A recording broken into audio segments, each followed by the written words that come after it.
Sanibonani, namhlanje sizofunda ngezikhathi zonyaka. We are learning about seasons of the year. Ehlobo, it's summer, liyashisa, it's hot.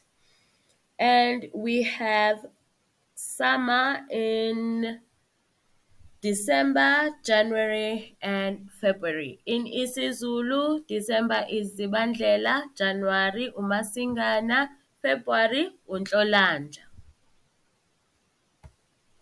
Then we have Ekwindla, which is autumn. Kunomoya, it is usually windy.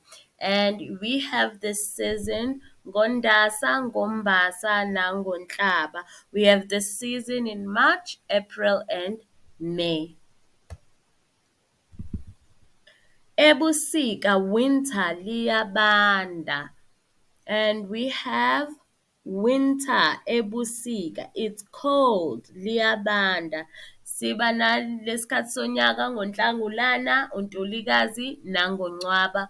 We have this season in June, July, and August. Entwasahlobo is spring and it rains, liyana. Sinale sikhathi sonyaka ngoMandulo, uMfumfu noLwezi. We have this season in September, October, and November. Ake siqhubeke siye kwisimo sezulu. This is weather conditions. Isimo sezulu. Kuyashisa, it's hot. Kuyabanda, it's cold. Kunomoya, it's windy. Liyana, it's raining. Liyaduma, there's thunder. Liyakhithika, it's snowing.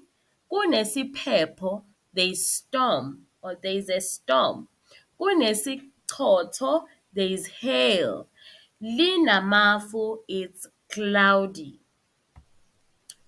Ake sibone imisho esingayenza ngesimo sezulu. Let us see the sentences that we can make with weather conditions.